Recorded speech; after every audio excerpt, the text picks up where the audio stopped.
घर था जहाँ एक लड़का अपने माता पिता के साथ रहता था। उसका नाम अर्जुन था। अर्जुन का जीवन बहुत ही साधारण था, लेकिन उसमें कुछ खास बात थी, उसकी अनोखी कल्पनाएं। वह बचपन से ही अपने गांव और उसके आसपास की दुनिया को बहुत ही गहरे नजरिए से देखता था। उसे हर छोटी चीज में एक नई कहानी मिलती थी, जो औरों के लिए सामान्य होती थी।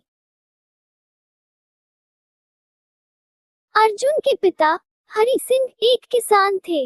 वे दिन रात खेतों में काम करते और अपनी मेहनत से अपने परिवार की जिंदगी चलाते।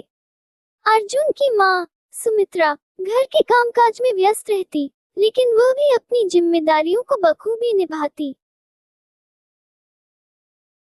अर्जुन का मन कभी भी खेती में नहीं लगता था। वह हमेशा अपने सपनों के संसार में खोया रहता और अपनी कल्पनाओं में नई नई दुनिया बसाता। एक दिन अर्जुन के गांव में एक बड़ा हादसा हुआ। गांव में अचानक बाढ़ आ गई और कई घर पानी में बह गए। हर कोई अपनी जान बचाने के लिए भाग रहा था, लेकिन अर्जुन का मन कहीं और ही था। उसने देखा कि उसके गांव के पुराने पुस्तकालय में पानी भर गया था। अर्जुन का दिल बहुत दुखी हुआ, क्योंकि उसे वह पुस्तकालय बहुत प्यारा था। वह वहां अक्सर जाकर किताबें पढ़ता था और वहां उसे नई नई जानकारी मिलती थी।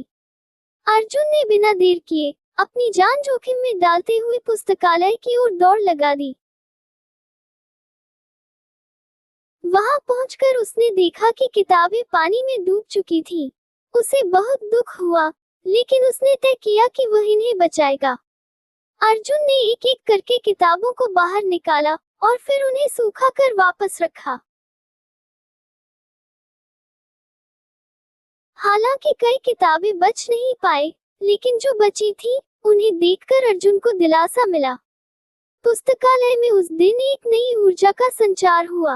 अर्जुन ने सोचा कि अगर एक छोटी सी जगह में इतनी सारी किताबें हो सकती हैं, तो वह क्यों नहीं अपनी कल्पनाओं और ज्ञान को फैलाने के लिए कुछ बड़ा कर सकता था।